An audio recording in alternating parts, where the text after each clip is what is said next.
The autumn air in Albuquerque carried the scent of rain-soaked asphalt and burning wood from distant chimneys. Streetlights flickered against the darkening sky as families settled into their evening routines, dinners being served, televisions humming softly in the background. But in one home, nestled in a quiet suburban neighborhood, a mother sat frozen in front of the evening news, her hands clenched into trembling fists. Elias Otero's world had already shattered once, the night her son Elias was stolen from her. What began as an ordinary evening quickly spiraled into a nightmare.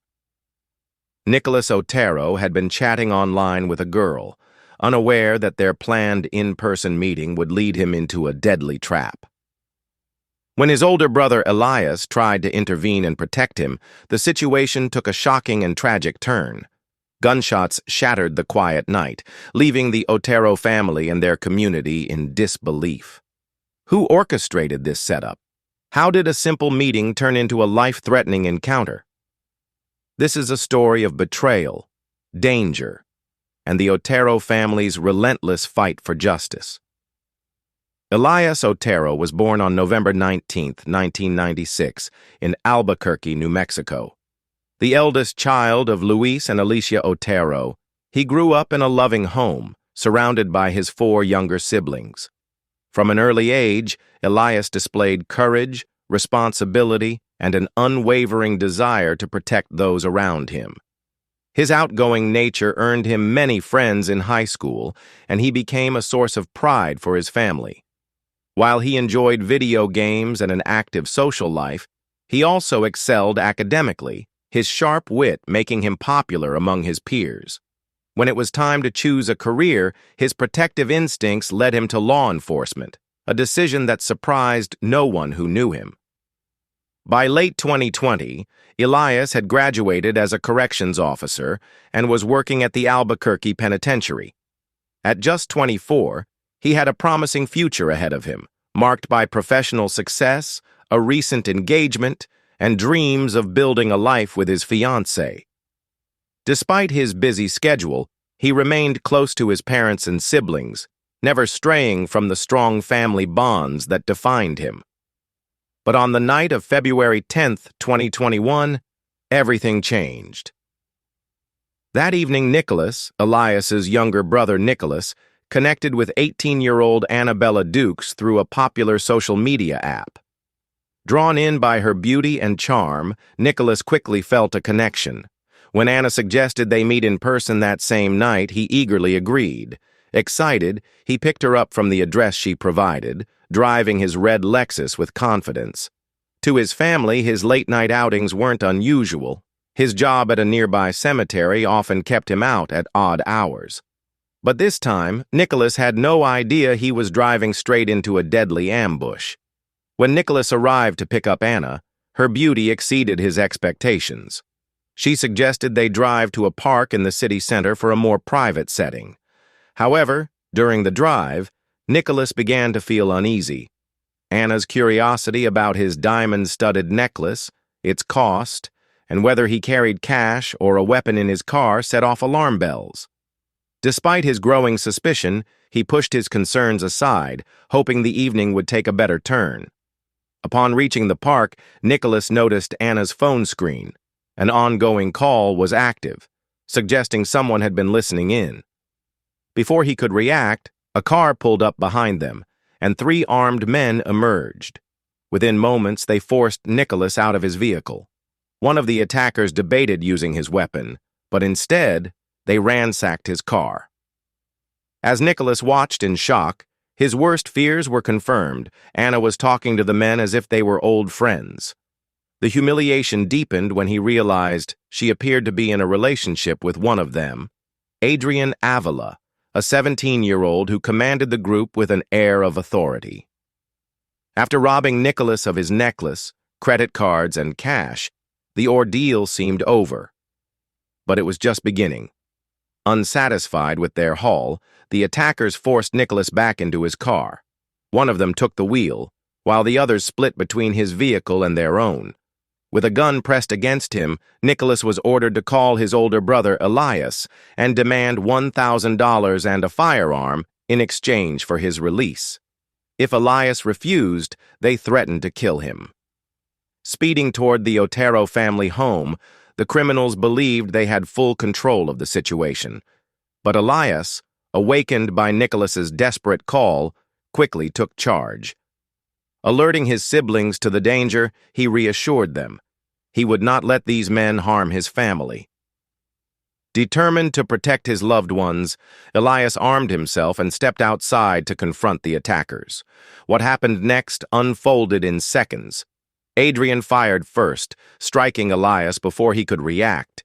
His family, watching in horror, witnessed the devastating moment their eldest son collapsed. Chaos erupted. The assailants fled, 2 on foot, 2 in the car, while Nicholas seized the opportunity to escape to safety. At 2:20 a.m., one of Elias's sisters frantically called 911, reporting her brother's critical injuries. Meanwhile, their father, Luis, awoke to the sound of his ringing phone. The news was unbearable. Struggling to find the words, he informed his wife, Alicia, who was shattered by the reality of losing her son. Racing to the scene, the Oteros arrived within minutes, only to find Elias lying motionless on the pavement. Paramedics arrived soon after, but it was too late. At just 24 years old, Elias Otero was gone. Alicia later admitted she couldn't stop asking herself why this had to happen to her eldest son. A young man who had always stayed out of trouble, avoided bad influences, and never touched drugs. The police recovered 3 handguns and a rifle near Elias's body, a tragic reminder of the violent night that shattered their family forever. As his grieving family struggled to process their loss, they recounted the harrowing events to officers. They explained how Nicholas had arrived with 3 armed men who had threatened him, leading to the tragic confrontation. Later that night, Nicholas returned home, shaken and in tears, burdened not only by the loss of his brother, his role model, but also by an overwhelming sense of guilt for unintentionally putting Elias in harm's way. Determined to bring the culprits to justice, authorities launched an investigation. While searching for evidence, detectives discovered Nicholas's abandoned and damaged car just a few blocks from the crime scene. An autopsy confirmed that Elias had been struck by 5 bullets, all fatal. As part of the inquiry, Nicholas was forced to relive the traumatic night, recounting every painful detail to investigators. Despite the emotional toll, he remained resolute in his pursuit of justice for his brother. Nicholas revealed everything he could remember, including his brief online interaction with Anna and her involvement in the setup.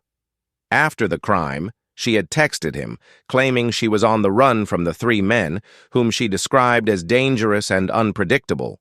She insisted she didn't know them and had nowhere to go, but neither Nicholas nor the detectives believed her attempts to distance herself from the incident. A few days later, after Elias was laid to rest, his fiancée found the strength to speak publicly about the man she had planned to spend her life with. In an emotional interview, she described Elias as a man with a huge heart, deeply devoted to his family and friends. She struggled to comprehend how such a tragedy could befall someone so undeserving. The Otero family's only hope was that justice would prevail. The case sent shockwaves through the Albuquerque community, leaving residents in disbelief, anger, and sorrow. Many demanded answers in what was already shaping up to be one of the city's most violent years. By mid-2021, violent crime rates were on track to surpass the record 80 homicides set in 2019. Experts had warned as early as 2017 that Albuquerque was facing a growing wave of violence, yet despite promises of justice reform, many families felt abandoned, watching repeat offenders slip through the cracks with little consequence. Elias's death only deepened the community's distrust in the system. The Otero family grew increasingly disheartened as investigators withheld key details, citing concerns about compromising the case. Each day that passed without new information felt like a cruel extension of their suffering, leaving them uncertain whether Elias's killers would ever be brought to justice. Alicia and her husband clung to the hope that law enforcement was making progress, but the silence only deepened their fear that the case might go cold. The uncertainty weighed heavily on them, adding another layer of grief to an already unbearable loss. Meanwhile, behind closed doors, police diligently worked to identify the suspects, focusing their efforts on Anna's social media activity. Their investigation uncovered a chilling revelation. On the night before Elias's murder, Anna had been in contact with another man, using the same deceptive tactics to lure him in. Along with her accomplices, she had set him up for a robbery, stealing his car while leaving him physically unharmed. Investigators determined that this stolen vehicle had been used in the crime that claimed Elias's life, proving that Anna and her associates had acted with premeditation. What had begun as a series of opportunistic robberies had escalated into something far more sinister. Armed with this new evidence, authorities intensified their search for the three individuals involved. The first breakthrough came with the apprehension of Adrian, a name that was already well known to law enforcement. His criminal history painted the picture of a repeat offender who had slipped through the cracks of the justice system. In 2020, Adrian had been implicated in the fatal shooting of a 16-year-old boy. Despite the severity of the crime, a judge had granted him bail, requiring only that he wear a GPS monitor. The decision had proven to be a grave mistake. Now, just a year later, Adrian was once again at the center of a murder investigation. In December 2021, days before Christmas, a warrant was issued for his arrest. Authorities knew he was dangerous and took no chances in tracking him down. However, rather than resisting, Adrian unexpectedly turned himself in on December 27th. His charges were severe: open murder, kidnapping, 2 counts of armed robbery with a deadly weapon, evidence tampering, and conspiracy to commit first-degree murder. The weight of these accusations ensured that this time he would not be granted the same leniency. When news of Adrian's arrest reached the Otero family, Alicia and her husband were overwhelmed with emotion. In a tearful interview with a local news station, she recalled how they had collapsed into each other's arms, crying in relief. For the first time since Elias's death, they felt a small sense of justice taking shape. Alicia spoke of the promise she had made during her son's funeral, to fight for him, to make sure his death was not in vain. That promise had become her driving force, giving her the strength to endure the endless grief that came with losing a child. But there was still unfinished business.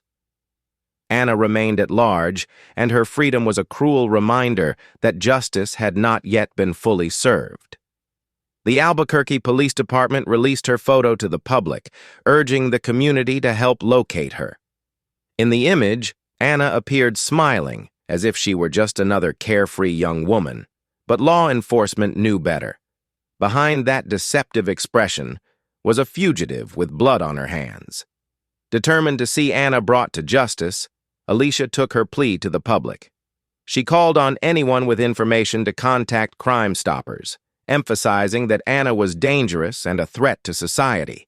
In response, the organization put up a $2,500 reward for information leading to her arrest. The move fueled public interest in the case, and soon, Anna's face was plastered across news stations and social media. The pressure was mounting, but law enforcement remained tight-lipped about the other 2 suspects. Their identities were kept hidden, and no immediate warrants were issued for their capture.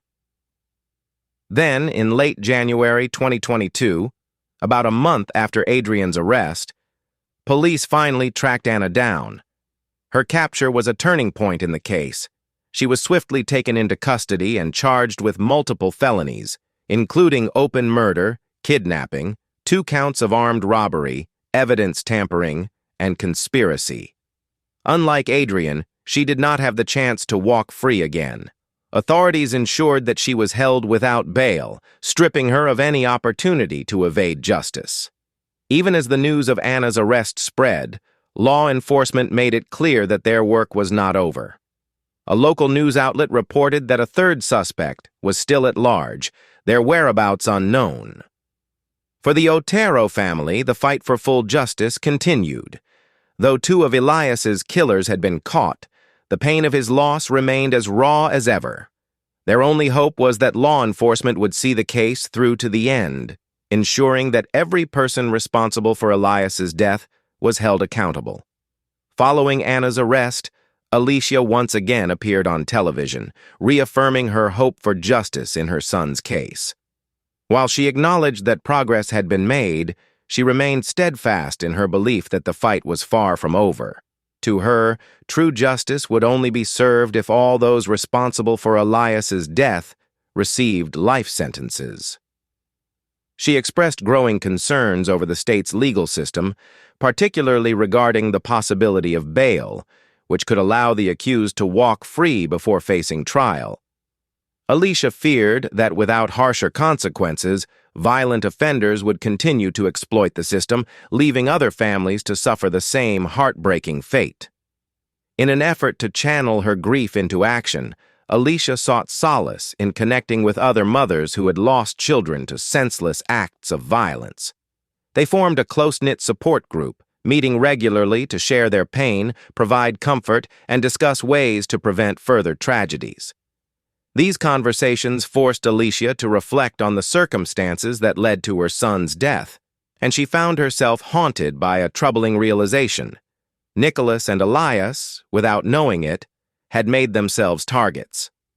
Both brothers frequently shared photos and videos of their cars, possessions, and locations on social media, unknowingly attracting the attention of individuals like Anna and her accomplices. By August 2022, after months of legal proceedings, Anna agreed to a plea deal. During a virtual hearing, she pleaded guilty to aggravated armed robbery with a firearm, conspiracy, and other related charges. In exchange for her cooperation, the more severe charges of murder and kidnapping were dropped. The deal sparked a wave of mixed emotions. While it ensured Anna would serve time behind bars, Alicia and her family couldn't ignore the bitter reality that Elias's murderer had avoided a life sentence. Under the terms of her agreement, Anna was sentenced to serve between 5 and 15 years in prison, a punishment that Alicia felt was woefully inadequate for the pain she had inflicted. Meanwhile, Adrian, the alleged mastermind behind the attack, remained defiant. During his virtual hearing, he pleaded not guilty to all charges, much to the dismay of Elias's family. Alicia and Luis struggled to comprehend how, despite overwhelming evidence, Adrian could maintain his innocence. The judge's initial ruling granted him the possibility of release, intensifying the Otero family's fears for their safety. The thought of Adrian walking free, potentially resuming his violent ways, was unbearable. Determined not to let their son's killer evade justice, prosecutors filed an appeal. Months later, to the immense relief of the Otero family, the state's Supreme Court overturned the judge's controversial decision. By the spring of 2024, Adrian, faced with mounting evidence and testimonies from his co-conspirators, agreed to a plea deal that covered both Elias's case and a prior 2020 homicide in which he had been implicated. During a tense courtroom hearing, he finally admitted his role in both crimes. Prosecutors revealed that Anna, along with other members of the group, had agreed to testify against him. While authorities clarified that Anna had orchestrated the robbery targeting Nicholas and Elias, they also disclosed that she had been under Adrian's influence and control. In their investigation, Adrian was confirmed as the ringleader of the operation, the one who had turned reckless criminal schemes into deadly encounters. Before his sentencing, Adrian addressed the courtroom, offering what many perceived as a hollow apology to the victims' families. His words, however, did little to ease the grief of those he had harmed. The judge, unmoved by his plea for leniency, handed down a 29-year prison sentence. Though justice had finally been served in some capacity, Alicia and Luis knew that no sentence, no matter how long, could ever bring back their beloved son. As for the other two suspects involved in Elias's murder, law enforcement remained tight-lipped about their status. No major updates had emerged, leaving the Otero family with lingering questions.